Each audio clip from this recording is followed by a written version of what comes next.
RS के portal पर नव भारत साक्षरता कार्यक्रम के अंतर्गत असाक्षरों का पंजीयन एवं परीक्षा परिणाम के उपरांत अंकों की प्रविष्टि पोर्टल पर हम कैसे ऑनलाइन दर्ज करेंगे, आइए आज हम इस वीडियो के माध्यम से जानेंगे। देखिए, यदि आप हमारे इस चैनल पर नए हैं तो आप हमारे इस चैनल को सब्सक्राइब अवश्य कर लें, साथ ही बेल आइकन को प्रेस जरूर कर लें ताकि आने वाले सभी महत्वपूर्ण जानकारियां सबसे पहले आप तक पहुंचते रहेंगे। तो आइए देखते हैं आरएस के पोर्टल पर असाक्षरों का पंजीयन कैसे करें एवं अंकों की प्रविष्टि कैसे करेंगे, आइए देखते हैं। देखिए, इसके लिए आप अपने मोबाइल में किसी भी ब्राउज़र को ओपन कर लेंगे। ब्राउज़र को ओपन करने के बाद आपको सर्च करना है rskmp.in। देखिए, इतना सर्च करते ही इस प्रकार से एक पेज ओपन होगा। इसको राज्य शिक्षा केंद्र इस ऑप्शन पर आपको क्लिक करना है। देखिए, क्लिक करते ही इस प्रकार से एक नया पेज ओपन हो जाएगा जिसमें राज्य शिक्षा केंद्र, इस पेज में हमें लॉगिन करना है। तो लॉगिन करने के लिए हम देखेंगे यूज़र आईडी और पासवर्ड हमें अंकित करना होगा। तो यूज़र आईडी में हम अपनी यूनिक कोड अंकित करेंगे और पासवर्ड में डेट ऑफ बर्थ अंकित करेंगे। और लॉगिन करने के लिए शिक्षक साथी अपने प्रधानाध्यापक या स्वयं की यूनिक कोड और पासवर्ड से इसमें लॉगिन कर सकते हैं और असाक्षरों का पंजीयन आसानी से कर सकते हैं। तो आइए इसमें हम लॉगिन करते हैं। देखिए, लॉगिन करने के बाद हमें इस प्रकार से एक नया पेज दिखाई देगा जिसमें हम देखेंगे बहुत से ऑप्शन दिखाई दे रहे हैं। इसमें हमें एक ऑप्शन देखना है NILP, इस ऑप्शन पर हमें क्लिक करना है। देखिए, इस पर हम क्लिक करते हैं। क्लिक करते ही इस प्रकार से एक नया पेज ओपन होगा जिसमें अलग अलग ऑप्शन दिए गए हैं। इनमें हम देखेंगे एनरोलमेंट प्लस रिज़ल्ट, यह न्यू ऑप्शन है, इस ऑप्शन पर हमें क्लिक करना है। देखिए, क्लिक करते ही इस प्रकार से एक नया पेज ओपन होगा जिसमें दिया है new learner enrolment plus result. देखिए, परीक्षा केंद्र, देखिए 27/3/2024 को जो असाक्षरों की परीक्षा आयोजित की जा रही है उसी दिन हमें यह जानकारी भरना है और असाक्षरों का पंजीयन करना है। तो देखिए, असाक्षरों का पंजीयन करने के लिए हमें ऐड लर्नर, इस ऑप्शन पर हमें क्लिक करना है।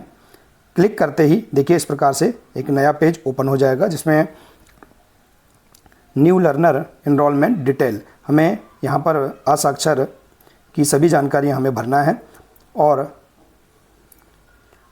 प्राप्त किए गए जो अंक हैं इनके भी हम प्रविष्टि हमें करना है। तो आइए देखते हैं किस प्रकार से हम सभी जानकारियाँ अंकित करेंगे।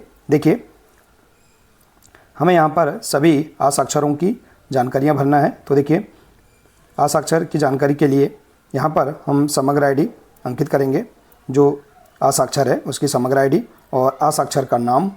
देखिए, यहाँ पर फादर या हस्बैंड नेम, तो हम यहाँ पर फादर या हस्बैंड नेम अंकित कर देंगे। इसके बाद मदर नेम, इसके बाद असाक्षर की उम्र, ये एज, इस ऑप्शन में हमें डेट ऑफ बर्थ अंकित नहीं करना है। यहाँ पर हमें केवल उम्र लिखना है, जैसे कि यदि 35 ईयर यदि उम्र है तो हम यहाँ 35 अंकित कर देंगे। इसके बाद देखिए, अगला ऑप्शन है जेंडर, यहाँ पर हम जेंडर सेलेक्ट कर लेंगे। इसके बाद दिव्यांग, यदि असाक्षर दिव्यांग है तो दिव्यांग वाले इस ऑप्शन पर हम क्लिक करेंगे और यस ऑप्शन पर क्लिक कर देंगे, और यदि दिव्यांग नहीं है तो नो, इस ऑप्शन पर हम क्लिक करेंगे। इसके बाद है मैरिड। देखिए, मैरिड हम यहाँ पर इस ऑप्शन पर सेलेक्ट करते हैं, यदि मैरिड है तो यस और नहीं है तो नो। तो हम देखिए इस ऑप्शन पर क्लिक करते हैं। इसके बाद देखिए, यहाँ पर असाक्षर का मोबाइल नंबर हम यहाँ अंकित कर देंगे।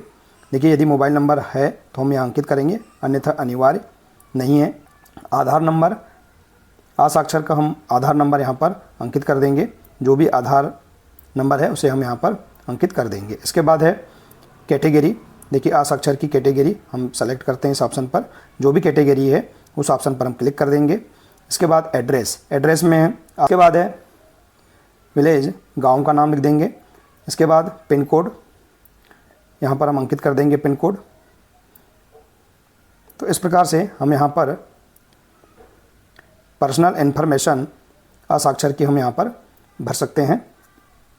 इसके बाद देखिए एग्ज़ाम सेंटर इन्फॉर्मेशन। तो देखिए यहाँ पर एग्ज़ाम सेंटर जहाँ बनाया गया है उसकी जानकारी हम यहाँ पर अंकित कर देंगे। जैसे कि एग्ज़ाम सेंटर कोड, जो भी कोड है हम यहाँ पर अंकित कर देंगे। जैसे कि 1 है तो 1 या 2 है तो 2, इस प्रकार से। इसके बाद है रोल नंबर, हम यहाँ पर रोल नंबर अंकित कर देंगे। जैसे कि देखिए यहाँ पर डाइस कोड दिया है और इसके बाद रोल नंबर यहाँ पर हम अंकित कर देंगे। तो रोल नंबर में हम यहाँ पर देखिए कोई भी 3 डिजिट हम यहाँ अंकित कर देंगे। जैसे कि यदि इसका नंबर यदि 1 है, 1 नंबर दिया है तो हम 001 कर देंगे। इसके बाद जानकारी है वॉलंटियर इन्फॉर्मेशन। देखिए वॉलंटियर नेम, यहाँ पर हम अक्षर साथी का जो नाम है उसका नाम हम यहाँ लिख देंगे और इसके बाद मोबाइल नंबर, उसका मोबाइल नंबर हम यहाँ पर अंकित कर देंगे। देखिए इसके बाद है मार्क्स, अंकों की प्रविष्टि हम कैसे करेंगे। देखिए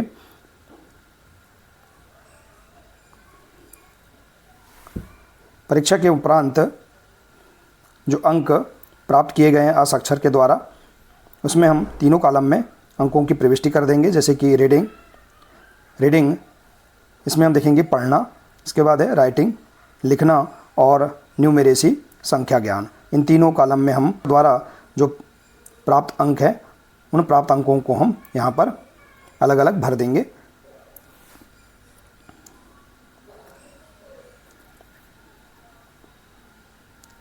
इसके बाद देखिए सभी जानकारी भरने के बाद कन्फर्म एंड ऐड इस ऑप्शन पर हम क्लिक कर देंगे।